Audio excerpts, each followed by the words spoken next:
other thing that really bothers me is whenever you'll hear the discourse around the NFL, and particularly on defenses. Like I said, we'll talk about that and we'll rank the top 10. And the reasoning why is because you'll hear the discourse, oh, that team has a top 10 defense. Well, they have a top 5 defense. And if you did a tally, well, it's like, okay, then the Jets are in there. And then, that person said the Steelers. Okay, the Browns are in there. And Nick Wright said the Chiefs are in there. And you do that list, and you're like, I have 16 teams that are top 10 defenses. Like, it doesn't add up. I don't get it. And it really bothers me. It's the same discussion I have with the new playoff teams, right? The NFL averages 6 to 7 new playoff teams a year, and everybody's rushing to say that it's their team's year. But, like, you don't just get to add a playoff team, right? Somebody has to fall out of the playoffs, right? So anytime I say, I expect the Chargers to be better, well, okay, I think the Steelers are going to drop out of the playoffs. So there you go. There's my sub in, sub out, right? I don't think the Browns make the playoffs this year. Well, that opens the door for maybe the Jags make the playoffs this year, They have some momentum. Same idea with defenses, right? We can't have 16 defenses in the top 10. It doesn't make any sense. So I have compiled what I feel is a good list. Now, this is going into 2024, so this is factoring in the draft and any offseason moves. And did you lose some pieces? Did you gain some pieces? And what's the momentum? What's the direction of your franchise on the defensive side of the football? Okay, number 10 here, I think the Baltimore Ravens. So you lose Patrick Queen. They lost a couple other pieces on defense, but I still think Roquan Smith is probably the best linebacker in football. Him and Fred Warner, it's a close 1-2. And like I said, I know they lost a piece, but I think they're going to be really good. I mean, they were first in the league in turnovers last year. They were second in red zone defense. That goes a long way. I do expect them to take a slight step back, but I still think it's firmly a top 10 defense. I think they could very easily. I think I just need to see how it goes. I think that's why they're at 10. I need to see Jesse Minter, the new DC, actually go ahead and do it. So I'm not 100% sure how I feel about the Ravens defense. But I think it's going to be good. I just need to see it a little bit. This is one of those teams I think that they will ascend up this list, but they lost some pieces, so I just need to see proof of concept before I put them any higher. Number 9, I'll go with the Seattle Seahawks. I think Mike McDonald's fantastic. So he's the former Ravens DC, and I think he's the best defensive mind in football. I really do. I think now that Belichick is out of the league, I think Mike McDonald has that claim. And I think in the secondary, probably the best young secondary outside of maybe the Jets in football. Right? You have Tariq Woolen, you have the Witherspoon kid. You go out and draft that Byron Murphy from Texas up front to go with Leonard Williams. You have some decent linebacker play, and that's where Mike McDonald thrives, is developing linebackers. So I don't need a bona fide star at that position. I need somebody with some physical traits that Mike McDonald can refine. I think it's going to be a good defense. Number 8, I think the Cleveland Browns. I think it's probably the most overrated defense in football. They were first in yards, but they were 13th in points last year. Right? So, the bend don't break is great, but it's like you're not really bending, but you're somehow breaking. Like, I don't get how that works. But my main concern is their rush defense. Right up the middle of their defense, they were not able to stop the run. I think it will improve a little bit. And despite my iffy, words on this team, they do have an excellent player in Myles Garrett. I like Ward. I like their entire secondary.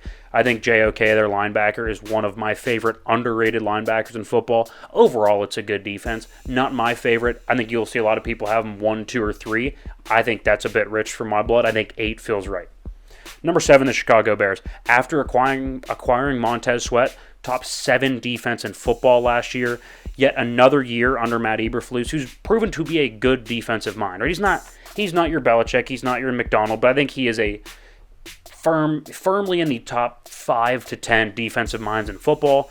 I think they're going to be really good. Where they need to improve, where I think they're going to improve, and the only way that they're 7th on this list is if they improve these 2 areas, is red zone and third down. They were in the bottom 3rd, in some cases bottom 3 in the league in those categories, so they definitely have to improve there.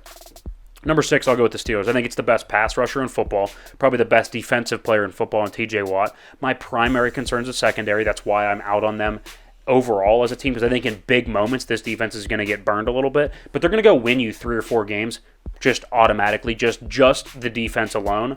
They're going to win you some games. And so to me, I think that's awesome. I just can't rely on a felon when he's back from his suspension as our corner number 2. But they'll have some improvements with Patrick Queen in the linebacking room. Number 5, Dallas. I think Micah is slightly overrated, but he's really good. I like how deep their front 7 is. They rotate like 8 guys on the front 4, so they'll be just fine up front.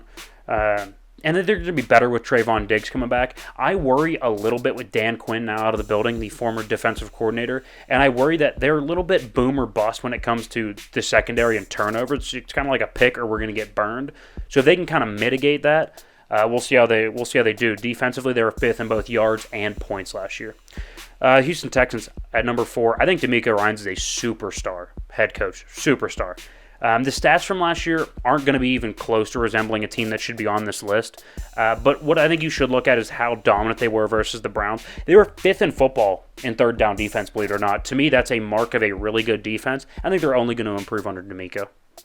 Number 3, the Jets. It's the best secondary in football. I worry about the pass rush a little bit, right? They bring in Bryce Huff, not realizing that they're going to have to sign him to a new contract or he's going to hold out. And they're like, why is he holding out? It's like, well, that would be a Jets move to make. But anyway, besides that, very good secondary. 68 opponent passer rating in the second half last year. All right, so in the second half of football games, they were only letting up a 68 pass rating to the opposing quarterback. That's fantastic.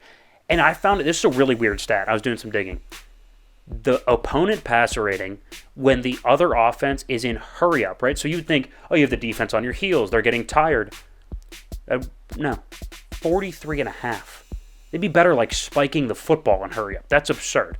Number 2, Kansas City. They're number 2 in both yards and points last year. And despite losing L'Jarius Sneed, I like their secondary. I like the pass rush. And similar to the Niners, who we're going to get to here in a second, their best quarter was the fourth quarter. And number 1, the San Francisco 49ers. I think it's the best overall roster in football from top to bottom, offense, defense, special teams, especially the defense. Obviously, Fred Warner's fantastic. You hope that Dre Greenlaw comes back in, some good shape after the Achilles tear. But yeah, again, the quarterback rating in the fourth quarter was unbelievable. They were top 10 in the NFL last year in the following categories: points, turnovers, yards, turnovers. I already said that. Points. Okay, turnover percentage, rushing yards, and rushing TDs. So just a well-rounded defense. I don't think they're the best in the league at any given stat category, but they're just so well-rounded. So that's my top 10. San Fran, Kansas City, New York, Houston, Dallas, Pittsburgh, Chicago, Cleveland, Seattle, and Baltimore.